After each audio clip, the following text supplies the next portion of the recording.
Word বৃদ্ধির বিষয়টা এরকম না, এটা আমাদের স্থানীয় রাজ্য সরকারের মাননীয় মুখ্যমন্ত্রীর পরিচয়টা সভা হয়েছিল যে এখানে আগরতলা শহরকে পরিচিত করা, বৃহত্তর আগরতলা করা একটা পরিকল্পনা আমার বিরোধী সরকার।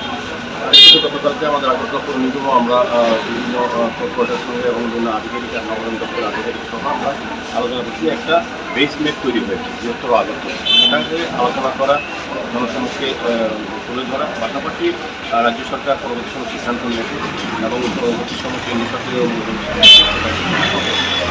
আমাদের দেখা যাচ্ছে আগামী 20 বছরকে সামনে ধরে জনসংখ্যা কত হতে পারে, মানুষের প্রয়োজনীয়তা কী আছে, আর কিছু সমস্যা থাকতে পারে বা সমস্যার সমাধানের জন্য কী বিকল্প ব্যবস্থা এগুলি সামনে রেখেই আগে আগরতলা শহর নিয়ে কোনো রকম প্ল্যানিং ছিল না, সেটা কিন্তু মাস্টার প্ল্যান তৈরি করা হচ্ছে, যেটা বেশ ম্যাপ অল্পতে গতকালকে আলোচনা হয়েছে। আগামী দিনও হবে, এটা আস্তে আস্তে সময় লাগবে।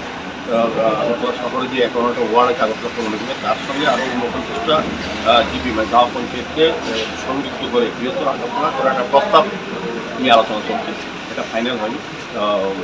এটার মধ্যে সমস্ত ব্যবস্থা থাকবে, এখানে যাতে মেডিকেল কলেজ বা ইঞ্জিনিয়ারিং কলেজ বা শিল্প স্থাপন করা যায়, কিংবা মেট্রোলের সেখানে যাতে সেই ব্যবস্থা জায়গা রাখা হচ্ছে, বিভিন্ন জায়গা আগের থেকে হয়তো আমাদের কোনো উদ্যোগ গ্রহণ করলে যে আমরা শহরবাসীর জন্য এই কাজটা করবো, এই প্রয়োজনীয়তা আছে, এখানে একটা কারখানা দরকার আছে, কিন্তু কোনো জায়গার ব্যবস্থা করা যেত না, জায়গা রাখা হতো না। এই প্ল্যানের মধ্যে সমস্ত ব্যবস্থা আগাম রাখা হচ্ছে।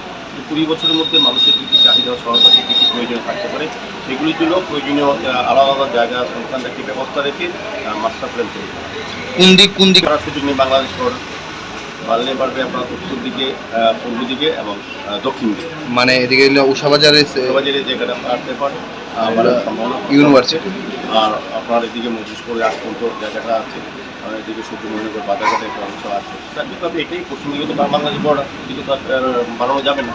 সঠিকভাবে বললাম তো 11টা ওয়ার্ড যেটা আছে, একদিকে যে আগরতলা যে সীমানা আছে, তার সঙ্গে 49টা গাঁও সভাকে পঞ্চায়েতে নেওয়া হচ্ছে। এখন হচ্ছে এরিয়াটা বৃদ্ধি করা এবং সুযোগ সুবিধাগুলি মানুষকে আগামী 20 বছর পর মানুষের কী চাহিদা থাকতে পারে এগুলিকে সামনে রেখে মাস্টার প্ল্যান তৈরি করা।